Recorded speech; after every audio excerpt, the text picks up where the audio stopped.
bodies over and over until they were stacked neatly in line with the old floorboards.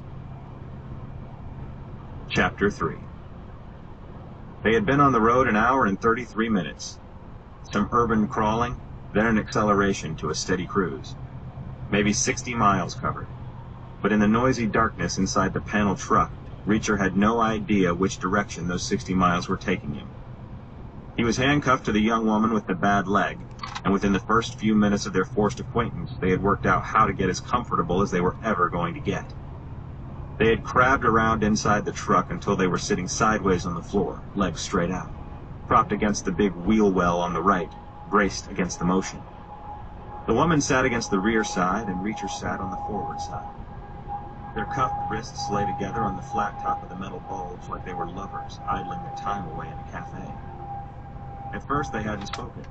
They just sat for a long time in stunned silence. The immediate problem was the heat. It was the middle of the last day of June in the Midwest. They were shut into an enclosed metal space. There was no ventilation.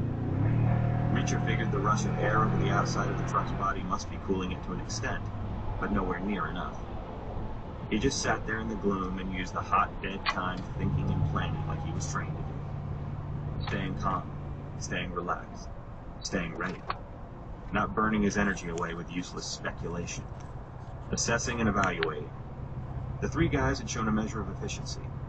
No great talent, no real finesse, but no significant mistakes.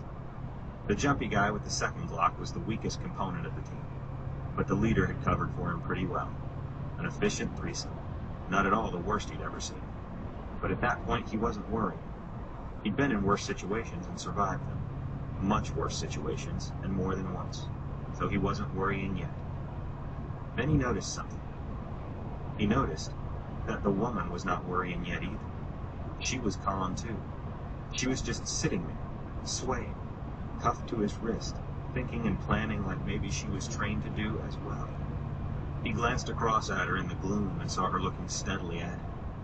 A quizzical stare, calm, in control, faintly superior, faintly disapproving. The confidence of youth.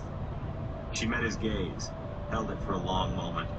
Then she stuck out her cupped right hand, which jarred his left wrist, but it was an encouraging gesture.